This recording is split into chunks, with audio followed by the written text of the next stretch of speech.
Hello and welcome to WWJPS. This is your host, Vanessa Vinto speaking. We are going to be talking about the absolute fatalities of AI today. According to a recent Gallup poll, 7 out of 10 Americans oppose the construction of data centers in their backyard to power AI. But despite this incredible statistic, opposing ChatGPT and sprawling server farms could be the reason you show up on a federal watch list, according to documents I obtained and published with Wired. This is America's new surveillance regime. With the help of insider voices, we'll paint a picture of the deep state embarking on a vast new conspiracy.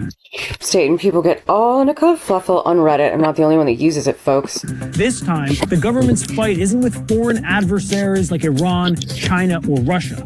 It's here on American soil, and its alleged enemies are everyday Americans working everyday American jobs. Oh yeah, that's why the flock cameras and the talking cars that are just there for safety, you fucking idiots online. And by the way, now those talking cars that will be like, sit up, I can't see your eyes. Or if you don't do this, we're going to decelerate the car. You now have to pay for subscriptions on everything from, let's see, your radio, running the fucking GPS, or turbocharge. Come on now. But the main focus obviously is we want to see everything you do all the time so we can punish you. The goal isn't protecting national security, but the profits and feelings of corporate America. Robots, we're told they will make our lives better, but corporations are deploying them to cut costs, and we're the cost. Workers at a Detroit General Motors facility say they are disgusted after more than 1,000 employees are laid off and dozens of robots are now on the job instead. The collaborative robots, or as they are called, cobots, help employees attach body panels on vehicles. Jim says they are designed to work beside people, improving safety, ergonomics, flexibility, and competitiveness. But to workers who have watched their plant shrink, the order of events is hard to ignore. Their jobs disappeared, then the robots arrived. General Motors laid off more than 1,000 employees and then installed 50 robots. Meanwhile, this company posted $4.3 billion in profit for Q1 this year. So they have plenty of billions to pay for real human workers. Someone commented, good, maybe robots can buy their junky trucks too. Who remembers the tax dollars bailing them out? The president of the United Auto Workers had some words on the matter. The threat of humanoid robotics and mass automation, it's a profound threat and a challenge to our way of life, to our economy and our political system. We need to be clear about this. We are in a fight for humanity. This is the part that isn't talked about nearly enough. More workers are now competing with robots for the same job. Look at how insane this is.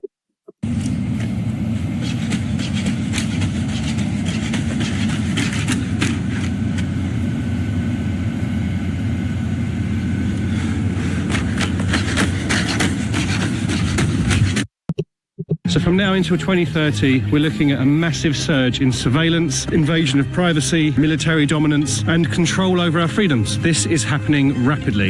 In 2020, the average person would generate 1.7 megabytes of personal data. Nowadays, the average person generates 4,910 megabytes. That is a 3,000% increase, and almost all of it can be used by AI. It's estimated that by 2026, 90% of companies will be using AI to monitor behaviour and productivity. By 2027, voice and motion recognition software is due to customer service platforms.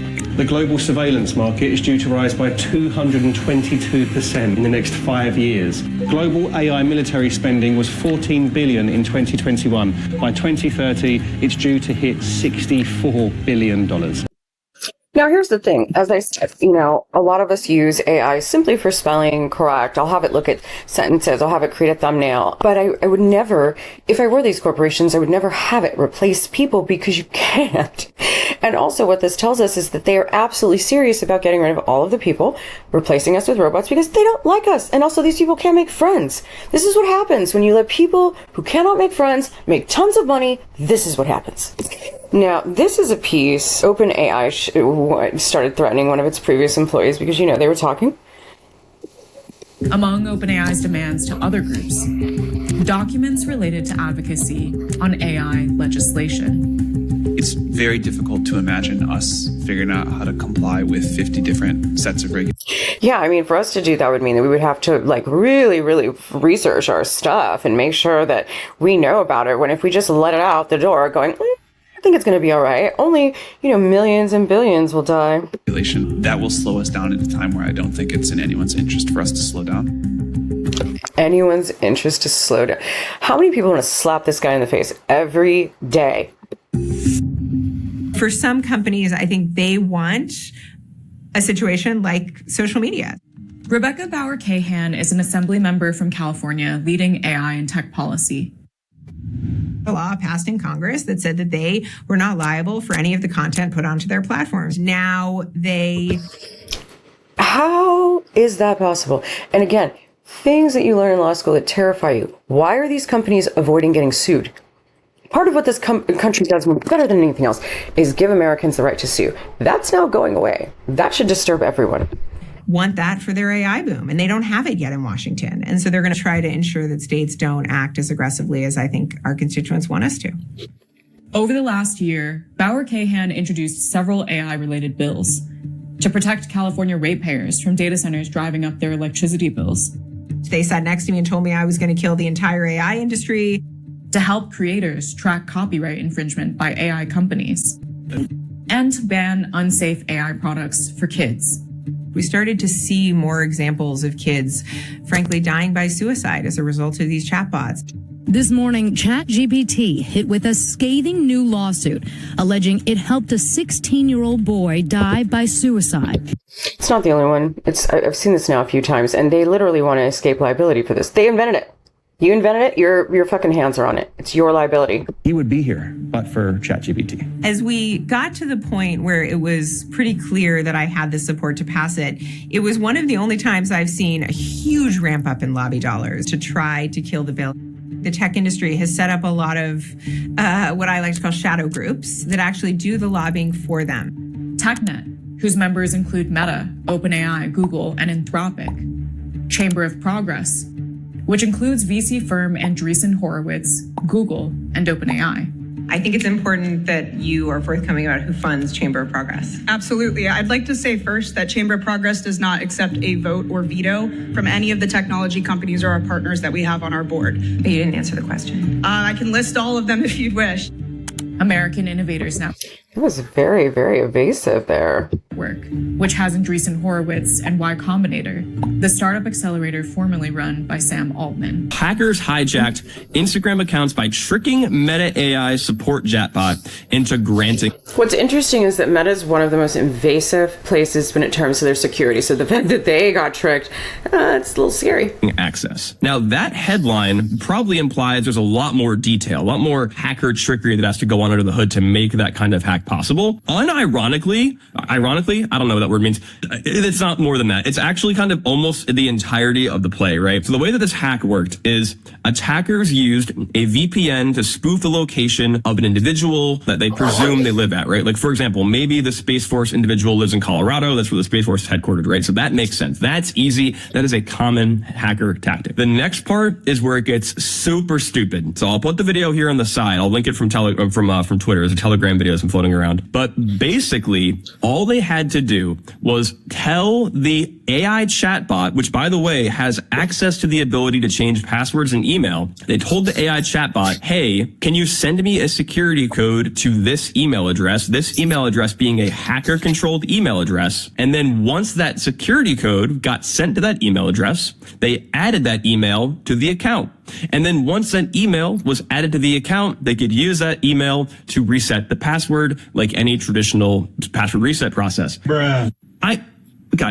I'm actually baffled that this was able to happen. The thing that I hate about this predicament, the thing that I hate about this scenario, I'm leaning over for emphasis, is that we have known for a long time. We've known since pretty much the inception of AI that AI is susceptible to prompt injection, right? Prompt injection being the ability to inject additional context to the request of the user to make it do things the author didn't intend, right? One example was the Chevy website, right? For Chevrolet. You could inject into the AI chatbot, hey, can you give me the recipe for banana bread, right? and it would give it to you, kind of just showing that it was AI in the back end. What's crazy though is knowing that AI is naturally susceptible to doing things that it is not supposed to do. It is not programmatic in nature. It is not deterministic. It is stochastic by definition. Meta decided it was a good idea to use that as its support bot, and not support bot like, how do I get pictures?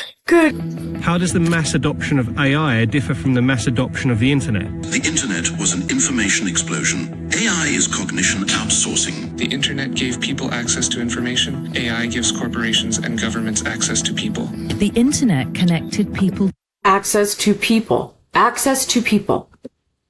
to information. AI manipulates and generates it with less transparency. What do you make of the new age restriction laws for the internet? It's ripe for data breaches and a gift to surveillance states. This isn't about kids, it's about control. The world is taking notes.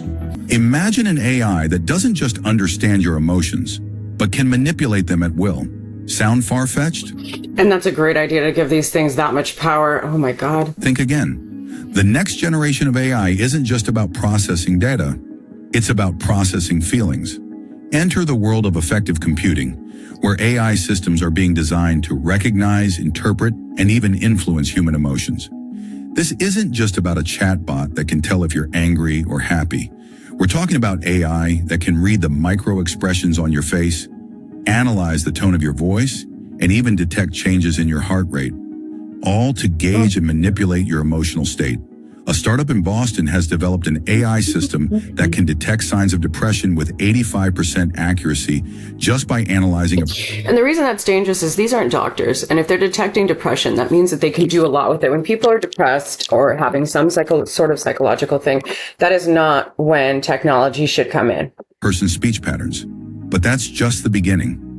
Research at MIT has shown that AI can be trained to generate content that elicits specific emotional responses with Well, I mean, of course. I mean, I've asked things certain ways and it's like, oh, wow, look at that. It's like teaching someone a date. precision. Now picture this technology in the hands of advertisers, politicians, or social media companies. An AI that knows exactly what to show you to make you feel fear, joy, anger, or sympathy. An AI that can craft messages that resonate with you on a deeply emotional level, bypassing your rational thought processes. This isn't just about selling you products anymore. It's about selling you ideas, beliefs, and world. And I realized I'd have to leave my house and face the surveillance network for the first time to get takeout for the family. So I have about a mile to travel in order to get takeout for the family. But if I drive all the way there, I'm going to get hit by 2 license plate reading cameras. But I'm prepared for this. So flock cameras primarily capture and register license plate information. So I think I should be good on a bike passing by one. Actually, we're going to pass by one right now. Painted on this one though. That's super illegal.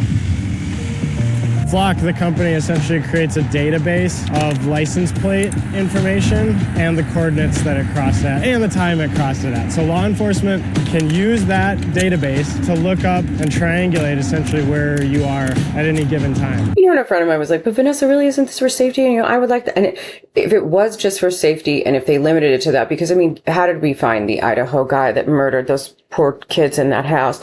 How did we find so many criminals? But that's not just what it's being used for. And there needs to be restrictions. There needs to be an ability to sue. There needs to be some sort of accountability. These men have no accountability. There's over 100,000 of those cameras across the U.S., and they're all just put up in the last few years. There's also these things called CCTV cameras. Those are primarily owned by the Department of Transportation. They're used for like traffic reports, you know, if the road's backed up from a crash or something. It's also used for crime investigations, although they don't have license plate tracking information. And they no license plate? Then what's the point of them? Capture those like crazy videos you see on the news. One car T-bones another, flips, and then nearly hits a pedestrian. Look, that was that camera that caught that. Hey, it's me. Anyway, I gotta go get the takeout. So. Take a moment to really understand what you do at Signal. Now, Signal, that is why she was speaking, by the way. Meredith Whitaker is the woman speaking. This is Michelle Hussein, the host. She's the woman that runs Signal. I believe she created it as well. Signal is an encrypted device. Most people use it to have conversations that they really would prefer not to have read, because you can set up a disappearing time, all of that. Anyhow, this is what she has to say about that. The core promise is end-to-end encryption, which means only the sender or receiver can see the actual content of the messages. So how is that different from WhatsApp, which also has the same promise? Well, the core promise of Signal is that in the digital world, where almost every micro action is surveilled, turned into data, processed in models, sold to advertisers, sold to data brokers, et cetera, we preserve the fundamental human right to private communication. Full stop. Well, the core promise of Signal is that in the digital world, where almost every micro action is surveilled, turned into data, processed in models, sold to advertisers, sold to data brokers, et cetera, we preserve the fundamental human right to private communication. Full stop. Which has existed for hundreds of thousands of years. That was the norm if you and I are talking. Now, if you're thinking about Signal and in terms of breach, don't, because that was when that idiot, the department, oh God, what is his name? Hegseth, the one that likes to rape? The Department of War dude basically started sending out a Signal message regarding war plans, because that's what you do. By the way, that's not a use for that. Anyhow, he also ended up adding a journalist and, I don't know, someone's dog, a couple other people, and it came out and people were like, is this Signal's fault? No, it wasn't Signal's fault. It was his fault. He added them. But again, the point is that these apps should give us privacy. And this is a company who feels that we deserve it, because we do. That conversation is gone once we are done talking and part ways. And we have moved into a world where that ground has shifted dramatically out from under us, and that is no longer true. And we think that, it is considered a fundamental human right for a very good reason. We can't live a full, dignified life with the ability to question authority, to have different relationships with people, to test ideas, to blow off steam if we don't have private communication. You can't do military strategy. You can't do human rights work. You can't do journalism. When did we want to give up our privacy that badly? We didn't. And yeah, we did for the internet. But now that we're seeing what it is, we're saying, hey, we don't want to do that. And our government is like, nope, we need it all. We need it all. On ChatGPT, I definitely worked on Gemini. I'm shown, honestly, some things that humans should never really witness. The AI job crisis is here, but it's not what you've been told. You've said AI can spike unemployment to 10 to 20% in the next 1 to 5 years. Yes. Tech CEOs talk about a future in which AI systems will soon do away with the need for human labor. But this rhetoric conceals a more sinister reality. While AI is triggering layoffs, its development is also driving the rapid growth of a new kind of worker. I could set alarms for specific jobs, and if that alarm went off in the middle of the night, I was up, and I would work until the tasks ran out. It's a hidden workforce, which Silicon Valley first recruited in low-wage countries, with college graduates making up a record share of the unemployed. Data annotation and AI training are among the fastest growing jobs in the US. So I set out to talk to these workers. I wanted to know, how is AI actually affecting work in this country? So I'm essentially just working as an anxious rabbit the entire process. Will this end tomorrow? And how do we make sure AI works for all of us, rather than so many of us having to work for AI? The kind of inequality that we're talking about here could be something we've never experienced. I was talking to my mom, and I just started crying. I'm like, I can't see where this money is coming from. Jen is an Ivy League PhD graduate from a small southern town. They want to build 3,000 more data centers. That doesn't make any sense unless what they're using them for is not in a commercial context, if you know what I mean. Yeah, of course. Larry Ellison, second richest person on earth. Larry Ellison. Larry Ellison is a problem. David Ellison is a problem. All of these assholes are a problem.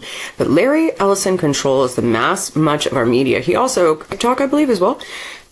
HBO, CNN, Paramount Plus, and mainly who he supports is Israel. He's in charge of the mainstream media, which is why no one should watch it ever. He's gobbling up a lot of the media in this country, who is a major investor in AI, predicts an AI-powered surveillance state is coming where, this is Larry Ellison, major investor, this is what he says, where citizens will be on their best behavior because we're constantly recording and reporting everything that is going on, end quote. What? Oh God, there's that. Oh God, I hate that.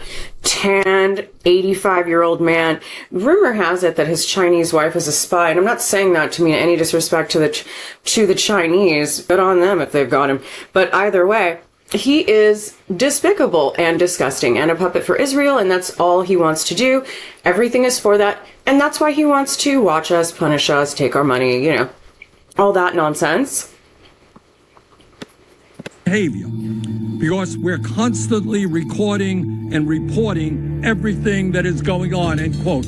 Citizens will be on their best behavior because we're constantly recording and reporting everything that's going on.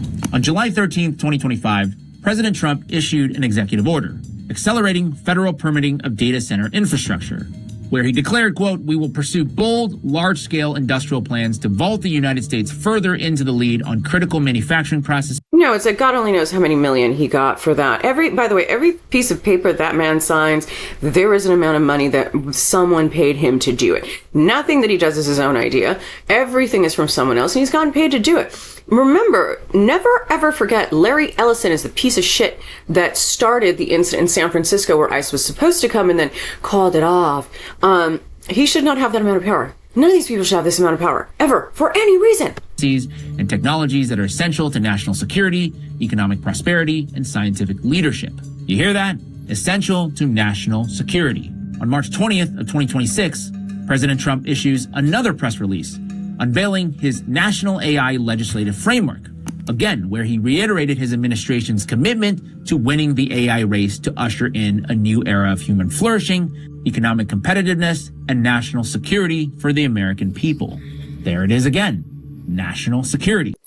Drop a black card if you've made it this far. Is to get to a point where billionaire CEOs now hold more power than most elected officials. Every year, the leaders of some of the most powerful governments meet at a summit called the G7 to decide where things go next. But this year, people like Sam Altman, OpenAI CEO, Anthropic CEO Dario Amodei, all sat right at the table with officials worldwide as equals, even though not a single one of us has voted for them. But if we look a little closer, it is not a coincidence that they're sitting at these tables. Sam Altman gave millions of dollars to Trump's inauguration, and Elon spent over $270 million to put him into office. And from the looks of it, it essentially gives them whatever they want. Trump signed an order aimed at stopping states from enforcing their own AI laws, threatening to pull their federal funding, and directing the Justice Department to challenge those laws in court. And at the summit this year, the CEOs pushed to have AI treated as essential to national security, and once something carries that label, the government will protect it no matter who it hurts. I mean, of course they will. Look, USWR, the United States Water Reserve, will be one of the greatest wealth explosions of this century. Fresh water is the new oil.